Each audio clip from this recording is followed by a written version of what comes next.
Backyard Professor Chess videos.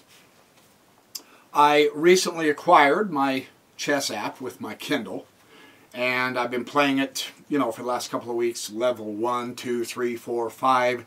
I just illustrated a game on level 6 that I played, and it's been giving me quite a workout on level 6. I decided, let's try this thing on level 7. Let's bump it up. I'm 3/4 the way through the levels. Let's see what she's got, man. And I'm excited to show you this game on level 7 with this chess app. It's for the Kindle. It's not as good as, I'm playing white, the computer's black. It's not as good as the Shredder chess app, unfortunately. But, I mean, hey, they got a Kindle chess app. He's coming out with the Sicilian. And I put the bishop on bc4. And he comes straight out. Now, typical fight for the center, isn't it? On level 7, I'm going to expect a very hard battle. After that level 6 that I played a few more, and I got clobbered, right? So I'm going up a level just to see what I've got, and I'm thrilled to show you this game. But I know I'm in for a battle, and here we go. Now, I've learned with this particular opening, putting the bishop on the c4 in the opening. Gioco Piano can arise from this. Usually black will play the Sicilian. If you bring your bishop back or down into here, if you bring it down into here, you can run into some serious trouble. You really can. I mean, it's really brutally ugly when it comes like this. And you go like this. And it's not as effective. Somehow, some way, he has always found a way to clobber me later on in the middle game because it just takes my bishop out. So I like to come up to here, and I think honestly in this particular position, this is the strongest place. So checkmate to the king. Nice game, right? In your dreams, pal. Not even close to checkmate. Of course, he's going to block it with his bishop. Now, I exchange the bishop. I'm glad to do that, and he exchanges the bishop with the knight. He calls in his trusty steed, and he exchanges the bishop there. Now, we're pretty even as far as development goes. I'm going to go ahead and take off pressure in the center by taking the d-pawn, and of course, he's going to return and take the d-pawn. And now at this point we see his beautiful centralized pawns with the knight. I've got my knight out, no pawns. So he's ahead of me in development already. Now this is typical of level 7, I suppose. This is the first game I played. And it's already taken it to me, right? And I'm going, holy cow. Now, because of the nature of the opening, I chose the bishop to c4 situation. I know that the weakness here is going to be this square. It always is anyway, but in this particular opening, man, when they start getting the knights out, they come down into here with bishops and queens, and it's brutal. And I'm on a high level, relatively speaking. So I castle. And sure enough, he brings out his knights, which is a great move. Now, being castled, I feel like I'm somewhat behind, actually, but there's an open file here. And rooks, as a general stratagem, belong on open files. So I take it and go check to the king, right? He'll pull out his bishop. And I have to begin to develop faster. I'm already behind in this game, man. And I made the first move in the game. My development is lagging. Look at he's got 3 powers here, and he's got 2 really wonderful pawns that really is directly influencing the center. And I'm here, I'm castled, that's true, but I've only got a rook on a file. I've got the bishop pinned, and then a knight. So the push of the d3 pawn is so that I can develop this bishop up into here. Not here, because the pawn takes the bishop. Duh. Talk about basic, right? Yeah, right. Yeah, get on with it, dude. So anyway, this is the idea. I push d3. I'm being careful because, again, I'm probably a little intimidated. Level 7, it's not going to make a blunder, stupid, dumb move or a waste of time move, and it's got 2 real good pawns. So I'm going to take baby steps at this point, and sure enough, he castles. Which does not surprise me. And because I've opened up this possibility, I do want to develop my bishop. I want to develop as much as I can, just as speedily as I can, because now, unfortunately, as white, I'm already finding that I have to equalize. It's really somewhat difficult. He's going to push the h6. Now, he's putting the question to the bishop, and it also gives the king luft. That is, it avoids a back rank checkmate. The king can escape if he needs to. I've played this chess app enough, level 5 and level 6. After I showed you the video on level 6 that I won, I went and played it a few more times and got beat really handily. So here I am doing the intelligent thing, playing a higher level. But, you know, his knights are so powerful. Man, when he gets both knights up into the game, he comes over here on the king side with bishop's angles and stuff and just beats the snot out of me.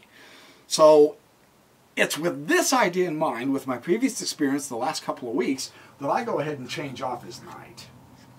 I say, yeah, let's get rid of that. And the bishop takes the f6 also. So he is still very much well developed. And I'm thinking, I want to bring in my c-pawn because I'm going to eventually want to either strike here or here. I need... You can't let the center go uncontested. So I'm trying to give myself a way to have a powerful thrust, right? So that was the idea with my c3. And now he comes to rook e8. Level 7 computer challenges the open file. Rooks belong on open files. If your opponent has an open file, don't just let him keep it. Challenge him. If you have an open file, don't be surprised when you're challenged with the open file. Now, at this point, understand my thinking. He really does have a little bit better development. He is more completely developed. So I don't want to start a fight, and it's okay to leave some tension in the game sometimes. I mean, I can easily retake if he decides I've got this rook covered twice. It's not a big deal. He's got his rook covered. So I'm going to leave the tension because I want to develop. So I bring my knight to d2. And my thinking here is, I need to bring in more of the power to play the game. And sure enough, he takes the rook. He takes over the file. Now I retake with the queen, not the knight, the queen. I want to leave the knight out there. And as a general rule, queens are not the best guardians of open files, because if a rook was to come and challenge that dominant file, of course, the queen is going to run, right? So, as you can, use your rooks. If a queen can be used on an open file, especially in an endgame, then great. In the beginning and middle, not so good, but as it works out, maybe I can do something with this file right now. Well, look at this. d4. He's coming into the center. He wants to dominate the center. So I respond by taking it with my c-pawn. And he responds by taking it with his bishop. hitting this weakness. And again, that silly f2 square. At this point in time, it's covered.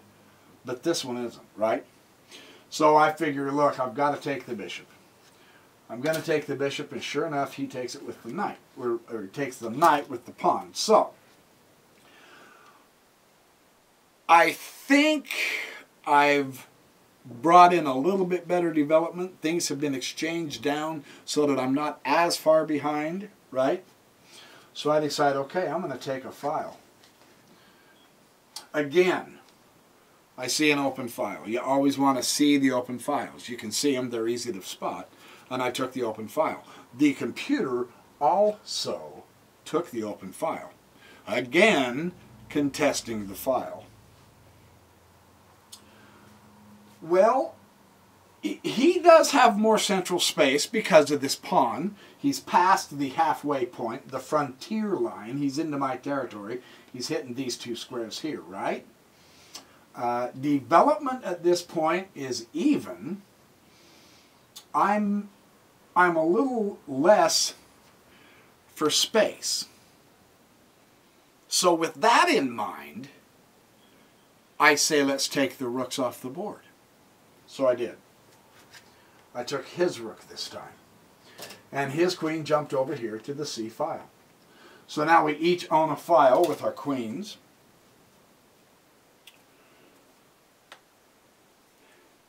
And I decide, you know, I'm gonna put this H3 up here because I played this computer for whatever reason.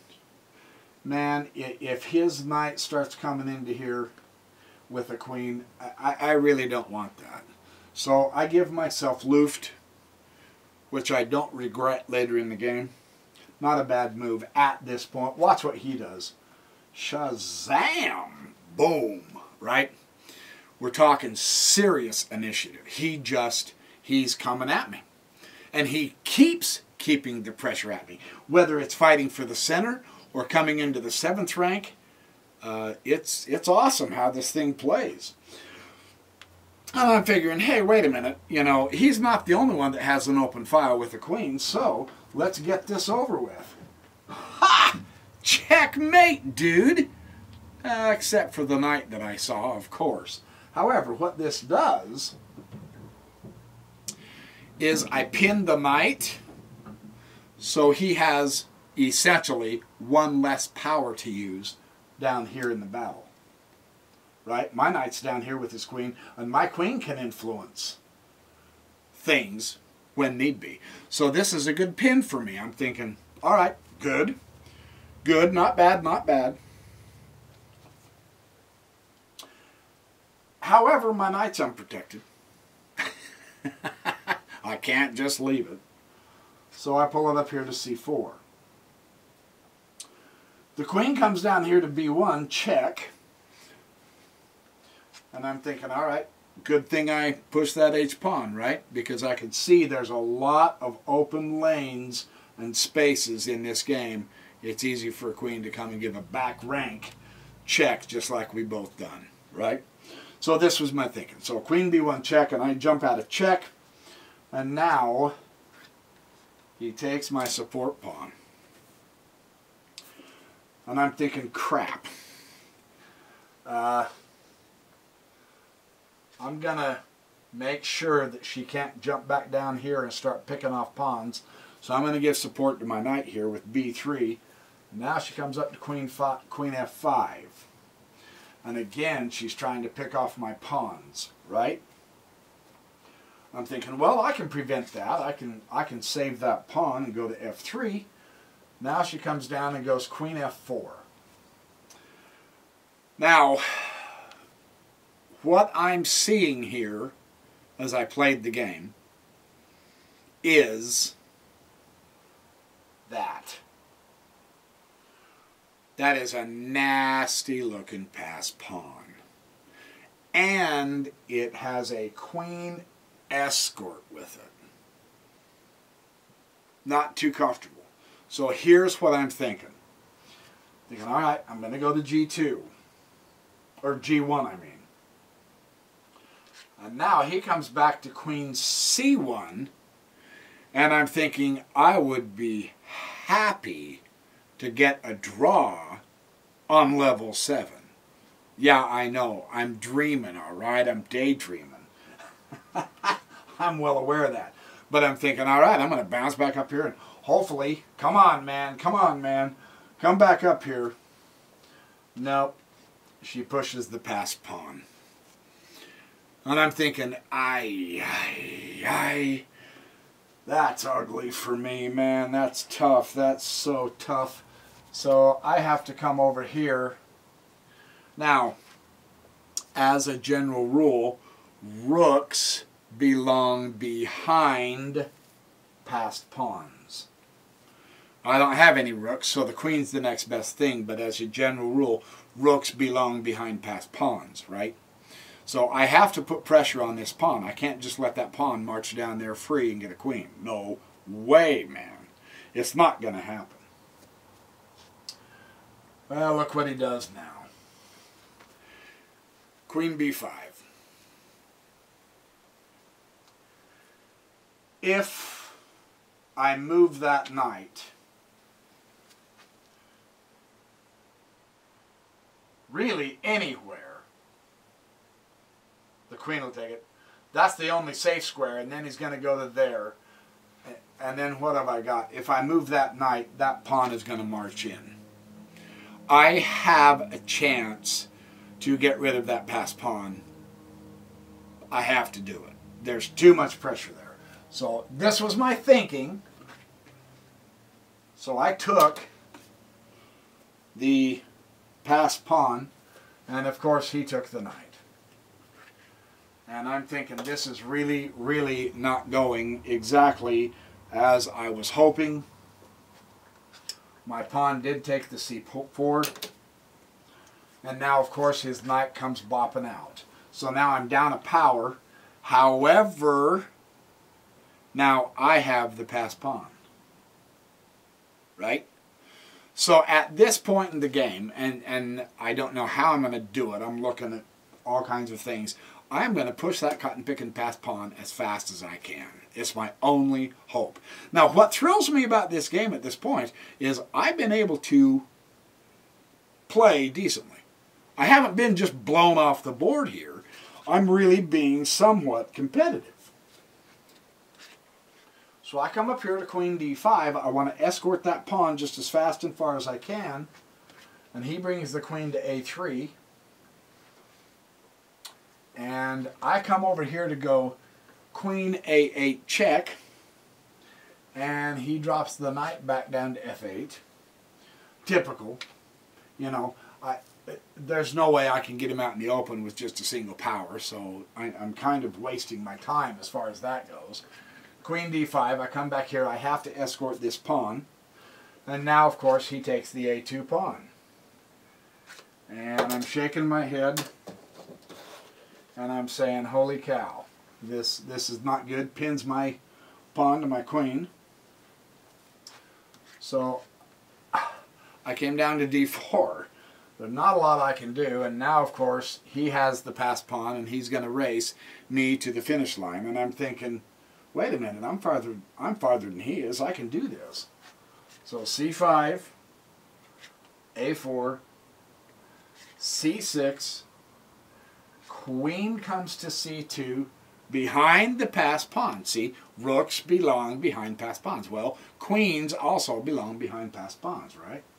Besides that, it's a beautiful fork to protect the pawn. I can't just go take it. Dang it. So what I did is I thought, okay, I have to escort my pawn just as far as I can. So I got to get up here where the pawn is so that I can bring this baby home. And he goes a3. I go c7, yeah baby, and he goes a2, and then it dawns on me, and of course it dawned on me the move before, unfortunately. This is going to be a 2 queen each game, because I now have to move my queen.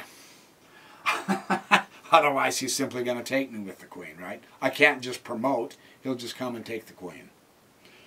So I lose a move, queen b7, a1, he gets a queen. I'm going to turn that upside down. C8, I get a queen, so now we each have 2 queens. Unfortunately, it's his move. And the A queen comes up here to E5.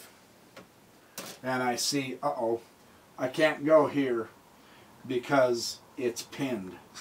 This game is over. So all I can do is H1, and then the queen drops down here and goes checkmate. So I lost on my first game on level 7. The thing that excited me about this game is, one thing it showed me, my endgame knowledge needs improving. Seriously. And I suspect a lot of you need to improve your endgame knowledge too. Now don't worry, I'm not giving up on doing openings. I'm going to do some openings. Some more openings. A lot of more openings. Eventually I'll get to where I'm showing you endgame studies too, but for right now I want to do openings. I just wanted to show you something. In the process of studying some openings, in the process of studying a few strategies, tactics, you know, combinations, things like that, I never used to even be able to play against a level 7. There's just no way. But I didn't get blown off the board here. I kept up with it. I didn't fall way behind in development. It wasn't able to do a ton of combinations against me, and if it could have, it chose not to.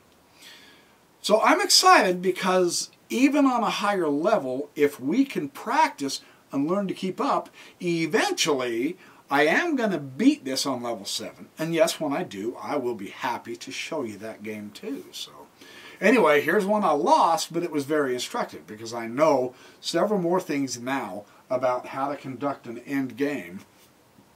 I could have done things different. So anyway, there's your chess game for the day.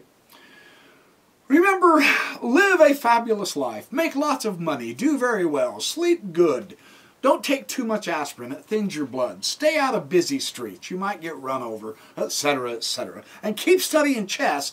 And remember, above all else, that's right, I will see you in the next video.